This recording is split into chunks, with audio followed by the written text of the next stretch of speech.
Praise the lord. అందరూ బాగున్నారండి. ఒక చిన్న మాట చెప్తాను. మనం ప్రతిరోజు కూడా పొద్దున్న లేవగానే మన రోజుని బైబిల్ చదివి ప్రార్థన చేసుకున్న తర్వాత అక్కడి నుంచి మనం స్టార్ట్ చేస్తాం కదా. ఆ తర్వాత మనకి చాలా పనులు ఉంటాయి. మళ్ళీ ఆఫీసులు కానీ, స్కూల్స్ కానీ, కాలేజెస్ కానీ, అలా మన పనులకి మనం వెళ్తూ ఉంటాము. అయితే సండే కంపల్సరీ అందరూ చర్చికి వెళ్తారు కదా. ఎందుకంటే విశ్రాంతి దినం, పరిశుద్ధంగా ఆచరించడానికి జ్ఞాపకం ఉంచుకోండి. మర్చిపోతామేమోనని తండ్రి ముందే రాపించి పెట్టాడు. మర్చిపోవద్దు, జ్ఞాపకం ఉంచుకోండి అని తండ్రి చెప్పాడు. కాబట్టి ఖచ్చితంగా టైం టు టైం చర్చికి వెళ్లాల్సిందే. ఆరాధనలో పాల్గొని చక్కగా ప్రార్థన అయిపోయిందాకుండి మరలా ఇంటికి వస్తాం. మళ్ళీ ఆ తర్వాత మళ్ళీ 6 రోజులు మన పనుల కోసం మనం కష్టపడుతున్నాం. అయితే మధ్య మధ్యలో ఇవన్నీ అంటే వేరే ఆరాధనలని, మీటింగ్స్ అని, ఉపవాస కూడికలని అలా అటెండ్ అవుతున్నారు చాలామంది. ఇప్పుడు మీరే చర్చికి వెళ్తున్నారు లేదా వేరే వేరే ప్రేయర్ మీటింగ్స్కి కానీ అట్లా అటెండ్ అవుతూ ఉంటారు కదా. అయితే ఆ చర్చిలో ఉన్నంతసేపు మీ మనసు ఎలా ఉంటుంది, మీ ఆలోచనలు ఎలా ఉంటున్నాయి? తర్వాత అంటే మన ఆలోచన మొత్తం దేవుని మీద ఉంటుందా, లేకపోతే ఆ మాటలు చెప్పే మనిషి మీద ఉంటుందా అనేది ఒక్కసారి పరిశీలన చేసుకోండి. మనం ఎవరిని వెంబడిస్తున్నాం? తండ్రి ఇక్కడ బైబిల్ గ్రంథంలో రాపించి పెట్టాడు. మత్తయి సువార్త 4వ అధ్యాయం 12 నుంచి 25 వచనాల్లో, రండి నన్ను వెంబడించండి, అది శిష్యులతో తండ్రి చెప్పాడు అని మనకందరికీ తెలుసు. అయితే శిష్యులకైనా ఈ మాట తండ్రి చెప్పాడు అంటే ఒక మాట మనందరికీ చెప్పినట్టే కదా. నన్ను అనుసరించండి అంటే ఫాలో అవ్వాలి, మనం దేవుణ్ణి అనుసరించాలి. వెంబడించండి అని ఒకసారి రాపించి పెడతాడు, అనుసరించండి అని ఒక చోట రావేయబడి ఉండింది. మనం ఎవరిని ఫాలో అవ్వాలి, ఎవరిని అనుసరించాలి? మన దైవజనుల, మనకు వాక్యం చెప్పే పాస్టర్లనా? అంటే అన్నయ్య వాళ్ళ గురించి, దేవుని పరిచర్య చేసే బిడ్డల గురించి మాట్లాడే అర్హత నాకైతే లేదండి. కానీ చాలామంది దేవుని పని చేసేవాళ్ళే చాలా సందర్భాల్లో నన్ను ఇంతమంది ఫాలో అవుతున్నారు, నాకు ఇంతమంది ఫాలోవర్స్ ఉన్నారు అని అలా చెప్పడం విన్నా నేను. అందుకని చెప్తున్నాను, మీరు ఎవరిని వెంబడిస్తున్నారు, ఎవరిని ఫాలో అవుతున్నారు? మనుషుల్ని వెంబడిస్తున్నారా, దేవుణ్ణి వెంబడిస్తున్నారా? ఒకసారి ఆలోచించండి. ఒక 10 నిమిషాలు కూర్చొని ఆలోచించి, మీ ఆలోచన, మీ మనసంతా ఎవరి మీద ఉంది? దైవజనుల మీద ఉందా, లేకపోతే తండ్రి మీద ఉందా? మనం మనుషుల వైపు చూసి మనుషుల్ని వెంబడిస్తే ఖచ్చితంగా మనం లోకంలోనే ఉన్నట్టు, దేవుణ్ణిలో ఉన్నట్టు కాదు మనం అనుకుంటున్నాం. ఎందుకంటే ప్రతిరోజు నేను వాక్యం చదువుకుంటాను, ప్రతిరోజు నేను బైబిల్ చదువుకుంటాను, ప్రేయర్ చేసుకుంటాను, ఖచ్చితంగా నేను చర్చికి అటెండ్ అవుతాను, ఎక్కడ మీటింగ్స్ అంటే అక్కడికి వెళ్తున్నాను, కాబట్టి ఖచ్చితంగా నేను దేవుళ్ళలోనే ఉన్నాను అనుకుంటున్నాం. కానీ మన అలవాట్లు కానీ, మన ప్రవర్తన కానీ, మన చూపులు కానీ, మన ఆలోచనలు కానీ ఎవరిని వెంబడిస్తూ ఉన్నాయి? లోకంలో ఇప్పుడు అంతా ఫ్యాషన్ అయిపోయింది కదా. ఇంతకుముందు అన్యులకి అంటే దేవుని గురించి తెలియని వాళ్ళే ఫ్యాషన్ ప్రపంచంలో జీవించేవాళ్ళు. ఇప్పుడు అదే ఫ్యాషన్ మన దేవుని సేవ చేసే వాళ్ళకు కూడా అదే ఫ్యాషన్ని ఫాలో అవుతున్నారు. ప్రతిది కూడా తండ్రి ఒక మాట రాపించి పెట్టాడు అంటే ఆ ప్రకారంగా మనం జీవిస్తున్నామా లేదా, లేకపోతే సరి చేసుకోమంటున్నాడు అని ఒక్కసారి ఆలోచించండి. ఇప్పుడు ఈ మాటలు మీరు ఎవరెవరైతే వింటున్నారో మీరు కూర్చొని ఒక 5 నిమిషాలు ఆలోచించుకోండి. లోకాన్ని వెంబడిస్తున్నారా, దేవుణ్ణి వెంబడిస్తున్నారా, దేవుని మాటలు చెప్పే దైవజనుల్ని వెంబడిస్తున్నారా అనేది ఒకసారి ఆలోచించుకోండి. వాళ్ళను ఫాలో అయితే ఇప్పుడు లోకంతో మనకి అవసరం లేదు కదా. యెహోషువ గారు చెప్తారు, మీరు ఏమైనా చేసుకోండి, మీరు ఎలాగైనా జీవించండి, ఎవరినైనా పూజించుకోండి, కానీ నేను నా కుటుంబం మాత్రం యెహోవానే సేవించదము అని యెహోషువ గారు అన్న మాట తండ్రి రాపించి పెట్టాడు. అంటే ఇప్పుడున్న ఈ జనరేషన్లో కూడా అదే జరుగుతుంది. బయట లోకాన్ని వెంబడిస్తున్నారు, క్రిస్టియన్స్ కూడా దైవజనుల్ని వెంబడిస్తున్నారు. వాళ్ళు ఏం చెప్తే అదే చేస్తున్నారు, బైబిల్లో ఏదుందో అది చేయట్లేదు.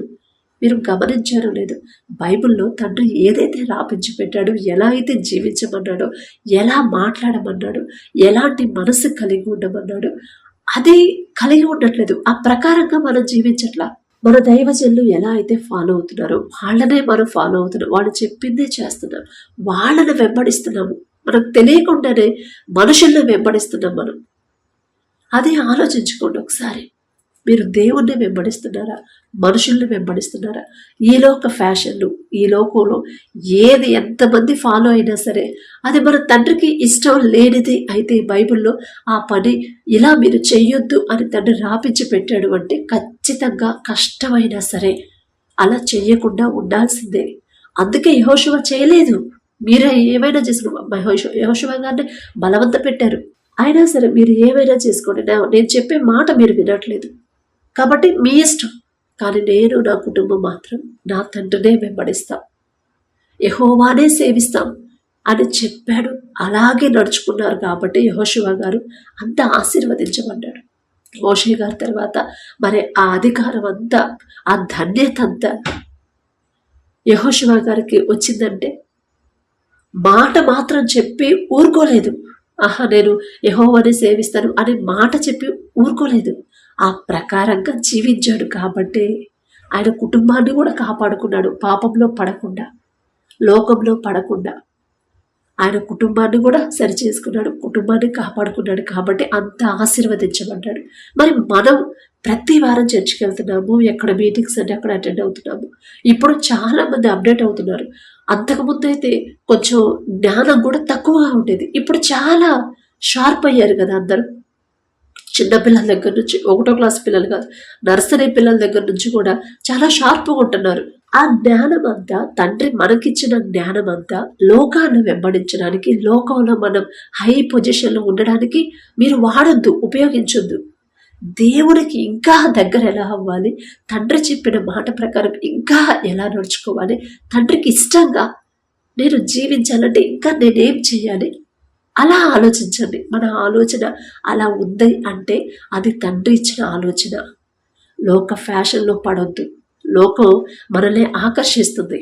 ఏం కాదులే, ఏం జరగదు, అందరూ ఫాలో అవుతున్నారు, మీ పాస్టర్లే అట్లా నడుచుకుంటున్నప్పుడు మీరెందుకు మధ్యలో అని అలాంటి ఆలోచనలు అపవాది తెస్తాడు దేవుడి నుంచి మనం దూరం చేయడానికి. మనం ఎప్పటికప్పుడు షార్ప్గా ఉండాలి. అది మన వల్ల కాదు, కానీ దేవుణ్ణి అడగాలి. తండ్రి ఖచ్చితంగా మనకి ఆ జ్ఞానం అనేది ఇస్తాడు. మనకున్న జ్ఞానం దేవుని వెంబడించడానికి ఉపయోగించండి. మనకున్న జ్ఞానం దేవుడికి ఇష్టంగా జీవించడానికి ఉపయోగించాలి. లోకంలో అందరూ మనల్ని వెలివేసినా పర్వాలేదు, కానీ మన తండ్రి మాత్రం మనల్ని వెలివేయకూడదు. మన తండ్రి మాత్రం మనల్ని విడిచిపెట్టకుండా ఉండాలంటే మనం ఎలా నడుచుకోవాలి? లోకాన్ని వెంబడించాలా, దైవజనులు వెంబడించాలా? ఎందుకంటే ఇప్పుడు వాళ్ళు కూడా మారిపోయారు. మనం చూస్తున్నాం కదా, పాటలు పాడినా కూడా, మీటింగ్స్ పెట్టినా కూడా, ఒక ఆడియో లాంచ్ చేసేటప్పుడు, ఒక సినిమా ఆడియో లాంచ్ చేసేటప్పుడు ఎలా అయితే ఆ ఆర్భాటాలు చేస్తున్నారు, ఇప్పుడు అదే నడుస్తుంది ట్రెండ్. అందుకే లోకాన్ని వెంబడించొద్దు, దైవజనుల్ని కాదు, దేవుణ్ణి వెంబడించాలి. ఎందుకంటే తండ్రి చెప్పాడు కాబట్టి, నా మాట కాదండి, నేనే పాటిదాన్ని. మీరు ఎవరిని వెంబడిస్తున్నారు అనేది మీరు ఆలోచించుకొని యెహోషువ గారిలాగా మీరు, మీ కుటుంబం కూడా దేవుణ్ణే వెంబడించేలా చూసుకోండి.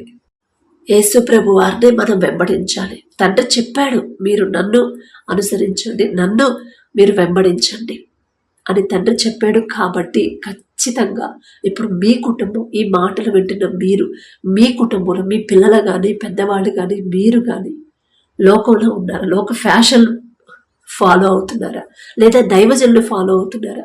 మనుషుల్ని ఫాలో అవుతున్నారా? ఒక్కసారి పరిశీలన ఆలోచించుకోండి, చాలు, మీకే అర్థమైంది. దేవుడి గురించి నేను ఏ దారిలో నడుస్తున్నాను, నిజంగా నా తండ్రి నాతో మాట్లాడుతున్నాడా, నన్ను సరిచేస్తున్నాడా అని గనుక మీరు ఆలోచించుకోవడం మొదలు పెట్టారంటే ఖచ్చితంగా మీకు తండ్రి ఆ జ్ఞానం ఇస్తాడు, గ్రహింపు జ్ఞానం ఇస్తాడు, మనోనేత్రాలు తెరుస్తాడు తండ్రి. మీరు ఏ స్థితిలో ఉన్నారో, మీ భక్తి ఎలా ఉందో, అది దేవుడికి ఇష్టంగా ఉందా లేదా అనేది మీరు గ్రహించే కృప తండ్రి అనుగ్రహిస్తాడు, తండ్రి సహాయం చేస్తాడు ఖచ్చితంగా. కానీ ఆలోచించాలనే ఆశ మీరు కలిగి ఉండాలి. మిమ్మల్ని మీరు సరి చేసుకోవాలి, మన కుటుంబాలను మనం సరి చేసుకోవాలి. లోకంలో పడకుండా, లోక ఫ్యాషన్ని ఫాలో అవ్వకుండా మనం యెహోషువ గారు చెప్పినట్టు మీరు ఎటైనా పోండి, ఎలా ఏ ఫ్యాషన్లోనైనా మీరు ఉండండి, నేను నా కుటుంబం మాత్రం నా తండ్రినే వెంబడిస్తాం అని మనం చెప్పగలిగి మాట కాదు, అది చేతల్లోనే మన ప్రవర్తనలో కానీ మన జీవితంలో దేవుణ్ణి వెంబడించడం మనం అలవాటు చేసుకుంటేనే తండ్రి వచ్చినప్పుడు మన తండ్రితో పాటు మనలో కూడా ఆయనతో వెళ్ళే అవకాశం తండ్రి మనకిస్తాడు. కాబట్టి ఆలోచించండి. Praise the lord.